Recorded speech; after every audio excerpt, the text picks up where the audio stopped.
The world believes the British Empire was built solely on ships, soldiers, and colonies. But the real engine was much quieter. It was hidden behind marble columns and mahogany desks. This was a financial system the likes of which the world had never seen, a geared mechanism that transformed debt into power and money into empire. Britain didn't just conquer with muskets, cannons, and ships, it conquered with credit. London's bankers turned wars, trade, and even famine into tools for financial expansion. The story of how British banking financed global hegemony is a tale of how money and power became one, and how that same system still shapes the world we live in today. Let's go back to the 17th century. At that time, England was not the massive empire we imagine. Spain and Portugal had carved up the world, and France was on the rise. England was small, fragmented, and perpetually broke. Kings borrowed, defaulted, and scared away lenders. If you have no credit limit, you can't raise an army or build a fleet, but in 1694, a game-changer arrived. The Bank of England was founded.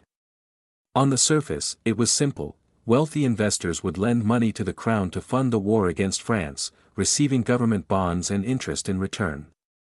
But beneath the paperwork lay a revolution. Britain institutionalized debt. For the first time, a state could borrow on a massive scale with total reliability. While Britain's rivals collapsed under the weight of high-interest borrowing, London kept running like clockwork. All wars in the 18th century were actually financial competitions. Britain, despite being a tiny island nation, could maintain massive armies on the continent and dominant fleets at sea. Why? Not because they had more physical resources than France or Spain, but because they had central bank-backed credit limits. Investors knew British bonds were safe because taxes from trade and industry guaranteed repayment. France, meanwhile, went bankrupt repeatedly, lost all trust, and was forced to pay crushing interest rates. Britain defeated its rivals on the stock exchange before they even met on the battlefield. War was no longer just a patriotic venture, it was a financial opportunity. Trade was the second great pillar of this financial empire. The East India Company wasn't just a trading firm, it was a hybrid, part corporation, part government, and part military machine. London investors bought shares, waiting for profits from spices, textiles, and later, opium. The company raised its own armies, bribed local rulers, and collected taxes from millions. This massive cash flow funneled back to London, enriching bankers and bondholders alike. It was a perfect loop. Britain borrowed to fund wars, victory expanded global trade, trade generated taxes and profits, these revenues paid off the debt, and repaid debt allowed for even more credit. The admirals and generals might have been in the spotlight. But the bankers were the puppet masters. By the 19th century, Britain was both the world's factory and its banker.